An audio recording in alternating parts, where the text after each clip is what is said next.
नमस्कार मित्रमैत्रिणींनो, जर तुम्हाला आपल्या चॅनलवरच्या कथा आवडत असतील तर लाईक करत जात जा आणि चॅनलला सबस्क्राईब करून बाजूची घंटी दाबा आणि ऑलवर सेट करा. म्हणजे जेव्हा जेव्हा मी नवीन व्हिडिओ किंवा कोणतीही नवीन पोस्ट अपलोड करेन तेव्हा ती सगळ्यात आधी तुमच्यापर्यंत पोहोचेल. धन्यवाद. तर वळूया आपल्या कथेच्या पुढच्या भागाकडे. पण तेव्हासुद्धा मला कळलं नाही की हा सगळा ट्रॅप होता जो मला अडकविण्यासाठी रचला गेला होता. मी जोरजोराने दार नॉक केलं आणि थोड्याच वेळात दार उघडलं गेलं.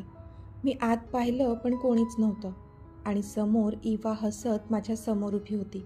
मी बाजूला पाहिलं तर म्युझिक सिस्टमवर तो ऑडिओ प्ले होत होता जो मला त्या दोघांच्या ओरडण्याचा आवाज येत होता.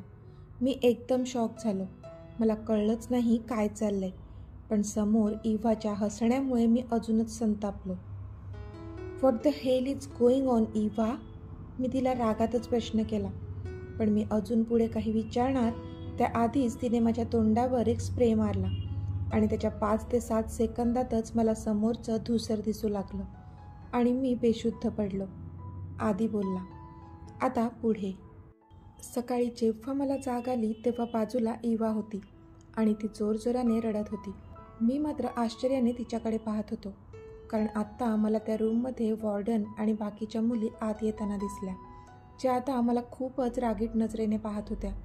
मी स्वतःकडे पाहिलं तर माझ्या अंगावर शर्ट नव्हता, तो बाजूला पडलेला मला दिसला आणि इवासुद्धा स्वतःच्या अंगाभोवती चादर गुंडाळून उभी होती. इवा उठली आणि रडत रडत जाऊन तिने त्या वॉर्डनला मिठी मारली. मॅम, हाच आहे तो. ह्याला शिक्षा व्हायलाच हवी मॅम. ह्याने माझं आयुष्य बर्बाद केलं, इवा बोलली. तशी ती वॉर्डन अजूनच माझ्याकडे रागाने पाहू लागली. तुम्ही माझ्याकडे असं का बघत आहात? I did nothing. She is lying. मी चिडून बोललो. ती खोटं बोलत आहे? मग तिची रूममेट तिच्यासोबत नसताना तू तिच्या रूममध्ये काय करतोय? ती वॉर्डन बोलली. हे बघा, तुमचा काहीतरी गैरसमज झाला आहे. हिने फसवलंय मला. तुम्ही जॉनला विचारा ना, त्यानेच मला इथे यायला सांगितलं होतं हिला वाचवायला. आधी स्वतःच्या अंगात शर्ट चढवत बोलला. काय विचारणार आहेस जॉनला? मी कधी तुला इथे यायला सांगितलं? जॉन आत शिरत बोलला तशी इवा जाऊन त्याला बिलगली, पण मी मात्र आवासून त्याच्याकडे पाहत राहिलो. मी माझ्याच गर्लफ्रेंडच्या रूममध्ये तुला रात्री जायला सांगेन? सिरियसली? तू इवासोबत जे केलं ना ॲडी, त्याची शिक्षा तर तुला मिळणारच आहे. फ्रेंडशिपवरचा विश्वासच उडालाय आमचा तर. जॉन चिडून बोलला. What the hell are you talking? तू स्वतः मला इथे यायला सांगितलं होतं काल रात्री आणि इवाला त्या फ्रँककडून धोका आहे असं म्हणाला होतास तू. मी चिडून बोललो. काहीही बोलू नकोस ॲडी. मी कधी तुला कॉल केला? जॉनने विचारलं. वेट, दाखवतोच तुला. मी चिडलो आणि माझा फोन हातात घेतला. त्यामधून काल रात्रीच्या त्या कॉलची हिस्ट्री दाखवली. पण हसला जॉन त्यावर, कारण तो नंबर त्याचा नव्हताच. त्याने अननोन नंबरवरून कॉल केला होता आणि मला एकदम हतबल झाल्यासारखं झालं की मी आता पुरता अडकलो आहे. मॅम, माझं ऐका. मी रॉयल कॉलेजचा खूपच सिन्सिअर मुलगा आहे. स्पोर्ट्ससाठी मी कॉलेजला खूप सारे मेडल्स मिळवून दिले आहेत. तुम्ही प्लीज एकदा आमच्या प्रिन्सिपलशी बोला. मी काहीच केलेलं नाही आहे. मी अक्षरशः गयावया करत होतो. सिन्सिअर? आणि तू? अख्ख्या कॉलेजला माहीत आहे तू किती सिन्सिअर आहेस आणि कशासाठी फेमस आहे. जॉन चिडून बोलला. तो कोणत्या इंटेन्शनने बोलत होता कळत होतं मला आणि त्याचाच संबंध तो आता इथे जोडत होता. पण तुला खरं सांगतो युवी, जरी मी एक प्ले बॉय म्हणून फेमस असलो तरी कोणत्याच मुलीसोबतचं रिलेशन मी तिची सहमती असल्यानंतरच पुढे नेलं होतं. जबरदस्तीचं नातं कोणासोबतच नव्हतं माझं. जबरदस्ती करण्याचा कधी प्रश्नच आला नाही, कारण मुली स्वतः अट्रॅक्ट होत होत्या मला भेटून. तुझी सिन्सिअरिटी आता पोलिसांसमोर सिद्ध करायची, ओके? आणि तुमच्या प्रिन्सिपलला पण बोलावून घेतलं आहे आम्ही. इतक्या रात्री इथे हॉस्टेलमध्ये शिरून एका मुलीवर जबरदस्ती करताना लाज वाटली नाही का तुला? ती वॉर्डन खूपच रागाने बोलली आणि इथे माझे हातपायच कळून पडले. मी सुन्न झालो. माझ्या घरी कळलं तर काय होईल? आजी आजोबा? मला खूप जास्त टेन्शन आलं. मॅम, मी असं काहीच केलं नाही आहे. मी खूप चांगल्या घरातला मुलगा आहे. I am Indian.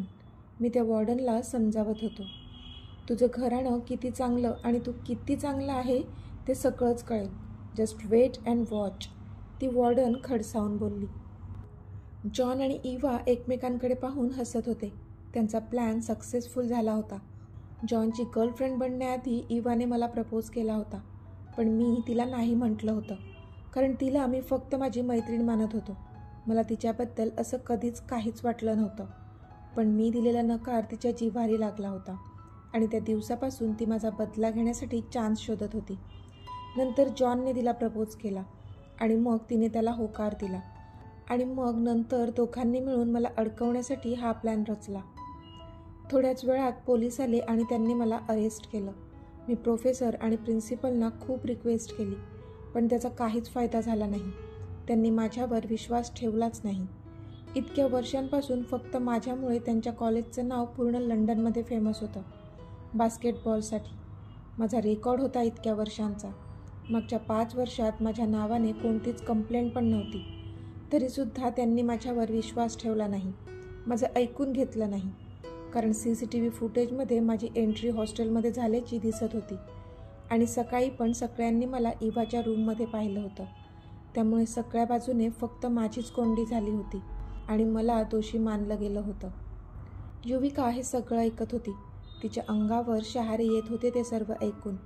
एवढं सांगून त्याने एक पॉज घेतला आणि डोळे गच्च मिटले. तसा युवीने पटकन त्याच्या हातावर हात ठेवून त्याला सावरलं. मग पुढे काय झालं? म्हणजे तू स्वतःला कसं निर्दोष सिद्ध केलं? थोड्या वेळाने तिने विचारलं. तशी त्याच्या चेहऱ्यावर स्माईल आली आणि तो पुढे सांगू लागला. त्यानंतर लगेचच इवाची जबानी घेतली गेली. तिने सगळं खोटं खोटं सांगितलं. माझी पण जबानी घेतली, पण मी मात्र जे घडलं होतं ते सर्व खरं खरं सांगितलं. भले त्यावेळी पोलिसांनी माझ्यावर विश्वास नव्हता ठेवला, पण तरी मी खरंच बोललो. त्यांनी माझ्या मामाला बोलावून घेतलं. मामा आणि माझी चांगली बॉन्डिंग आहे. एकदम फ्रेंडसारखे आहोत आम्ही. मामाने पोलिसांना जाब विचारला, पण सगळे पुरावे माझ्या विरोधातच होते, म्हणून मामा पुढे काही बोलू शकला नाही. मिस्टर साने, सगळे पुरावे तुमच्या भाच्याच्या विरोधात आहेत आणि आम्ही त्या मुलीच्या टेस्टही केल्या आहेत आणि रिपोर्टमध्ये त्यांच्यावर रेप झाल्याचं निष्पन्न झालं आहे. पोलीस बोलले तसे मात्र माझे हातपाय गळून पडले, कारण मी तर काहीच केलं नव्हतं. मी तर बेशुद्ध होतो. मग तिचे रिपोर्ट्स पॉझिटिव्ह कसे आले? मग युवीने विचारलं. ती आता त्याला अगदीच खेटून बसली होती. तिच्या चेहऱ्यावर पण त्याला भीती दिसत होती. पण आपल्याला आपल्या घरच्यांनी जे संस्कार दिलेले असतात ते आपल्यासाठी कधी ना कधीतरी उपयोगाला येतातच आणि ते आत्ता माझ्या उपयोगी पडले होते. माझ्या मामाला माझा खूप जास्त अभिमान होता. इन्स्पेक्टर, जर मुलीच्या सगळ्या टेस्ट केल्या गेल्यात तर मग माझ्या भाच्याच्या पण सगळ्या टेस्ट करून घ्या, मामा बोलला. तसे इन्स्पेक्टर त्यांच्याकडे पाहतच राहिले. अहो, पण त्याचा काय संबंध? इन्स्पेक्टर बोलले. संबंध आहे. तुम्ही करणार आहात की मग मी माझ्या वकिलांशी बोलू? मामा बोलला. तसा इन्स्पेक्टर थोडा घाबरला. ओके, इन्स्पेक्टर बोलला. माझ्या मामाला माझ्यावर खूप जास्त विश्वास होता. मी असं कधीच कोणतंच पाऊल उचलणार नाही ज्यामुळे इनामदारांची अब्रू चव्हाट्यावर येईल, हे त्यांना माहीत होतं. त्यांनी त्यावेळी माझी साथ दिली होती, जेव्हा मला मी एकटं पडलोय असं वाटत होतं. मग झाली का तुझी टेस्ट? तिने अडखळत विचारलं. तसं त्याने एकदा तिच्याजवळ पाहिलं. तशी तिने मान खाली घातली, कारण तिला पण भीती वाटत होती की कदाचित नशेमध्ये इवाने त्याच्यासोबत सेक्स केला असेल तर. हो, झाली माझी टेस्ट आणि ती निगेटिव्ह आली, तो बोलला. तसं तिने नजर वर करून त्याच्याकडे पाहिलं. आता तिच्या डोळ्यात अश्रू आणि ओठांवर स्माईल होती. तसं त्याने तिला साईड हग केली आणि मग तो पुढे बोलू लागला. इवाचे रिपोर्ट्स पॉझिटिव्ह आले, कारण ती आणि जॉन दोघेही जॉनच्या घरी आधीच एक झाले होते. त्यानंतर ती तिच्या हॉस्टेलच्या रूमवर पोहोचली होती आणि नंतर मी हॉस्टेलवर पोहोचलो होतो. माझ्या मामाला माझ्यावर पूर्ण विश्वास होता. माझी व्हर्जिनिटी टेस्ट करण्यात आली आणि ती पॉझिटिव्ह आली आणि मी त्यामधून निर्दोष सुटलो, तो बोलला. तशी ती मात्र डोळे मोठे करून त्याच्याकडे पाहू लागली. म्हणजे तिला अजिबात वाटलं नव्हतं की तो व्हर्जिन असेल. म्हणजे तो तर एक प्लेबॉय होता ना, आणि लंडनमध्ये राहत होता तो. मग त्याचे तर कितीतरी मुलींसोबत शारीरिक संबंध आले असतील असंच तिला वाटत होतं. काय झालं? आश्चर्य वाटलं? तिचा तो आश्चर्याने भरलेला चेहरा पाहून त्याने हसून विचारलं. तशी तिने कशीबशी नाहीमध्ये मान डोलावली. काय सांगणार होती ती, की खरंच मला नव्हतं वाटलं तू व्हर्जिन असशील. मान्य आहे की मी एक प्लेबॉय होतो, पण हा तिथल्या लंडनमधल्या संस्कृतीचा इफेक्ट होता. मी मुलींसोबत फ्लर्ट करायचो, त्यांच्यासोबत टाईम स्पेंड करायचो. किस करणं तर तिथे नॉर्मलच होतं, पण त्याच्या पुढे मी कधीच गेलो नाही. कारण माझ्यामध्ये माझ्या आजी आजोबांचे संस्कार होते, इनामदारांचे संस्कार. कोणत्याही मुलीला मी तिच्या मर्जीशिवाय हात देखील लावला नव्हता. हां, पण तुझी गोष्ट वेगळी होती हां, तो किंचित हसत मिश्किलपणे बोलला.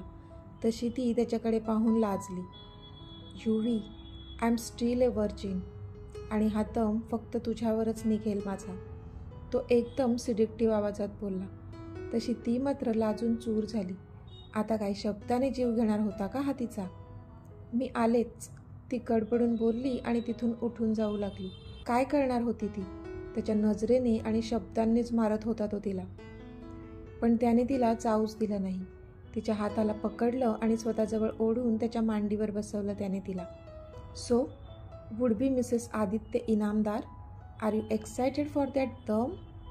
तो बोलला आणि त्याने तिच्या खांद्यावरून ते जॅकेट खाली सरकवून त्यावर एक किस केला. तसे तिने डोळे कच्च मिटून घेतले. त्याने तिच्या जॅकेटची नॉट सोडली आणि मागून ते जॅकेट खाली सरकवलं. आता तिच्या उघड्या पाठीवर त्याचे ओठ फिरत होते आणि तिला अस्वस्थ करत होते. त्याने तिला एका बाजूने मांडीवर बसवलं आणि आता त्याने त्याचं तोंड तिच्या मानेमध्ये खुपसलं आणि तिला किस करू लागला तो. तिची धडधड प्रचंड वाढली होती. श्वास फुलू लागला होता. तिचा स्वतःवरचा कंट्रोल सुटू लागला होता. पण पटकन तिने त्याचा चेहरा हातात पकडून वर केला. आधी, प्लीज. ती नाहीमध्ये मान हलवत होती. तिला भीती वाटत होती की कदाचित दोघांचाही कंट्रोल सुटेल आणि पुढे काहीतरी घडेल. Don't scare sweetie, I know my limitations, you trust me no. घाबरू नको स्वीटी, मला माझ्या मर्यादा माहीत आहेत. तुझा विश्वास आहे ना माझ्यावर? तो बोलला तशी तिने होमध्ये मान हलवली. तसा तो पण हसला आणि त्याने पुन्हा तिच्या मानेमध्ये तोंड खुपसलं आणि त्याचं काम करू लागला तो. तिने पण त्याला घट्ट आवळलं आणि त्याला प्रतिसाद देऊ लागली ती. बऱ्याच वेळाने त्याचं मन भरलं तेव्हा त्याने तिला सोडलं. आय लव्ह यू, ती त्याच्या गळ्यात हात गुंफत हसत बोलली. तसा तो हसला. बट आय हेट यू, तो हसून बोलला. तशी ती त्याच्याकडे मांजरीसारखे डोळे बारीक करून बघू लागली. स्टील आय लव्ह यू, ती त्याला अजूनच जवळ ओढत रागात बोलली. But I love someone else, तो खांदे उडवत बोलला. त्याला मज्जा येत होती तिला छळायला. जीव घेईन हा मी तुझा, पुन्हा असं काही बोललास तर, ती त्याला धमकी देत बोलली. पण डोळ्यांच्या कडा पाणावल्या होत्या तिच्या, जे तो स्पष्ट बघू शकत होता. Hey Yuvi, I was just kidding dear, don't cry please, तो बोलला. त्याला आता वाईट वाटत होतं कारण तिने सिरियसली घेतलं होतं त्याचं बोलणं. खड्ड्यात जा, ती चिडून बोलली आणि त्याच्या मांडीवरून उठून बाहेर जाऊ लागली. पण त्याने तिला पकडलं. आय एम सॉरी ना, तो क्यूट फेस करून बोलला. पण ती मानलीच नाही. अगं, तो बोलला. तशी पुन्हा तिने मान नाहीमध्ये हलवली.